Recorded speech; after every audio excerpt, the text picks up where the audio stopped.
estrategia de las cámaras de Marcha Centro Televisión en esta rueda de prensa, en la que no queríamos pasar, como pueden comprender, desde el Grupo Municipal Socialista y desde el Partido Socialista, en mi noble calidad de secretaria general y de portavoz,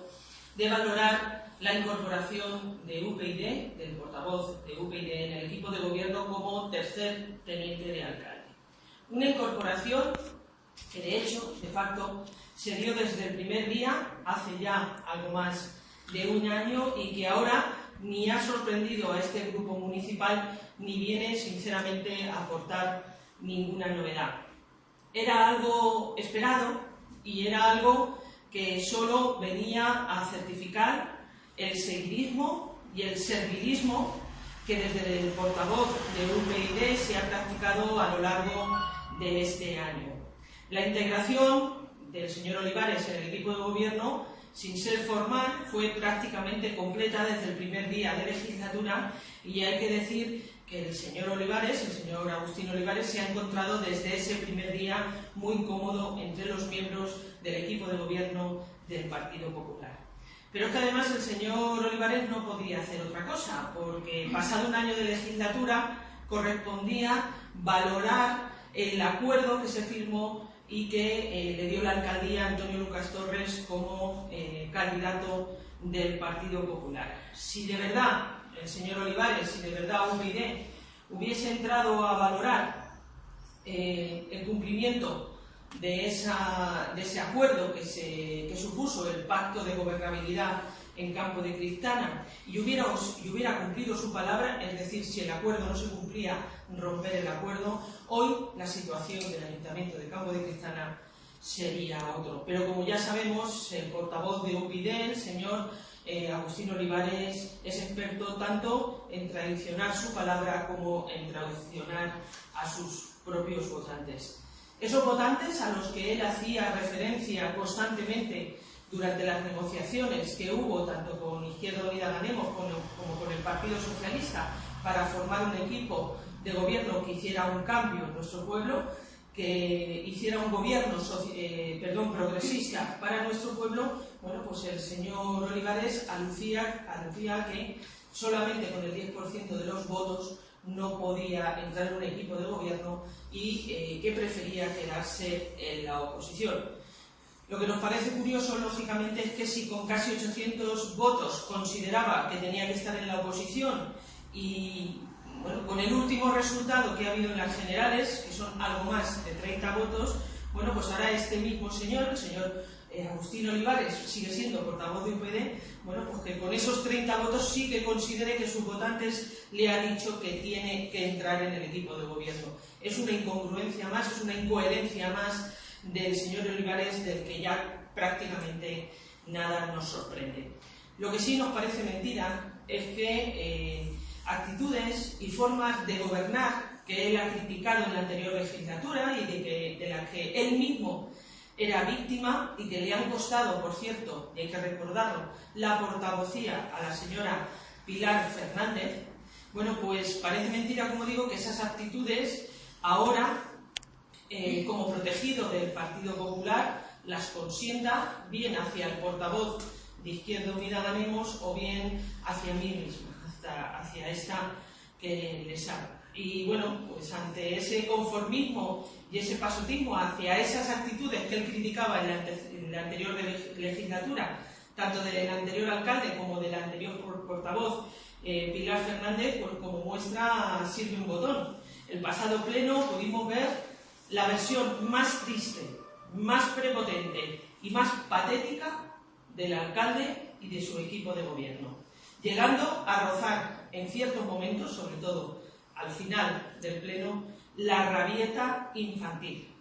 planteando una serie de preguntas en el pleno que tienen que ver no con la gestión municipal, sino con la gestión de la Junta de Comunidades de Castilla-La Mancha, y que a esta que suscribe, a mí como delegada de la Junta, ni siquiera me permitieron contestar. Es decir, me atacan en el pleno, pero luego no me permiten tomar la palabra. Tal vez sea, y nos lo llegamos a plantear desde el Grupo Municipal Socialista, que el alcalde se cree todavía que es delegado de la Junta. o que en realidad el problema es que él ya no es el delegado de la Junta y es la representante del Grupo Municipal Socialista, en este caso yo misma, la que ocupa el puesto de la delegación de la Junta. Yo creo que ahí viene el problema, que él no ha soportado en ningún momento desde el inicio de la legislatura que la candidata del PSOE en este caso haya asumido la delegación. Cuando él habla de alguna manera de colaboración institucional es algo que dice de cara a la galería, porque las preguntas que hizo que sus concejales hicieran en el pleno para luego contestar él, que ya no es delegado de la Junta, simplemente me las podía haber hecho levantando el teléfono, pasándose un día por Ciudad Real de sus múltiples viajes de Ciudad Real, porque tenemos entendido que está más tiempo en Ciudad Real que en el Ayuntamiento, y si no, haberme llamado y yo me podría haber pasado por el Ayuntamiento sin ningún problema. Pero bueno, la colaboración institucional, como les digo, en este caso es nula. El Grupo Municipal Socialista en el último pleno demostró que este equipo de gobierno es incapaz de gestionar el Ayuntamiento. Y como muestra, vuelvo a poner un botón. La gestión que ha hecho, la venta que se ha hecho de la propuesta estrella del Ayuntamiento de la guardería rural, nos demostró, después de una serie de preguntas que hicimos desde el Grupo Municipal, nos comentó que prácticamente no tenía nada cerrado, que no sabía cómo se iba a hacer el servicio, no sabía distinguir si eran vigilantes jurados o iban a ser guardas rurales los que se iban a encargar del servicio, no supo decirnos si esas personas iban a llevar armas o no iban a llevar armas, y bueno, otras cuestiones primordiales que desde el punto de vista del Grupo Municipal Socialista deben quedar claras, teniendo en cuenta que esto es un servicio que le va a costar 40.000 euros a Campo de Cristal, es decir, casi 7 millones de las antiguas pesetas. Nosotros consideramos que hay una necesidad de protección de nuestros agricultores, pero entendemos que la guardería rural nocturna, privatizada, entregada a una empresa a la que todavía no se sabe ni qué tipo de servicio va a dar, ni qué capacidades va a tener, si de detener o de retener a las personas, bueno, pues nos preocupa aún más si tenemos en cuenta que el alcalde no sabe distinguir las atribuciones y las funciones entre un vigilante de seguridad y un guarda rural. Demostramos, repito, que no tiene nada claro cómo se va a hacer el servicio. Hicimos una propuesta que fue la ampliación, que ya está prevista en los presupuestos, de la plantilla de policías locales y que parte de esa plantilla se dedicara a la vigilancia nocturna de nuestros campos, que por otro lado es su competencia.